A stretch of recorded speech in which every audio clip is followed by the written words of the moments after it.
December 25 Christmas సందర్భంగా ప్రపంచవ్యాప్తంగా ఎన్నో కోట్ల మంది ఈ పండుగను ఆచరిస్తూ సంతోషంగా గడుపుతూ ఉన్నారు. కొత్త బట్టలు తీసుకుంటూ తమ కుటుంబాలతో కలిసి ఎంతో సంతోషంగా గడుపుతున్నటువంటి సందర్భం, ఏటేటా జరుగుతున్నటువంటి సందర్భం ఇది ప్రపంచవ్యాప్తంగా.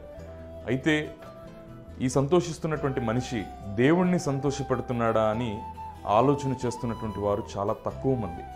ప్రియులరా, ఈ సంతోషిస్తున్నటువంటి మనిషి దేవుణ్ణి సంతోషపెట్టాలంటే ఏం చేయాలి? దేవుని బట్టి మనుషులు సంతోషిస్తున్నారు, కానీ మనిషిని బట్టి దేవుడు సంతోషిస్తున్నాడా అని ప్రతి మనిషి కూడా ఆలోచించాల్సినటువంటి అవసరం ప్రతి వ్యక్తి మీద ప్రియులరా మోపబడి ఉంది. ప్రతి వ్యక్తి మీద కూడా ఆ యొక్క బాధ్యత ఉన్నది అన్నటువంటి విషయాన్ని ఆలోచించాలండి. దేవుని మనస్సును తెలుసుకోవాలి. అందుకే దేవుడు 66 పుస్తకాలు కలిగినటువంటి మహాజ్ఞాన గ్రంథాన్ని ఈ లోకానికి దేవుడు ఇచ్చాడు. దాన్ని సమర్థవంతంగా విభజించి దాన్ని ప్రకటించే తన సేవకులను కూడా ఈ లోకంలో నిలబెట్టుకున్నాడు.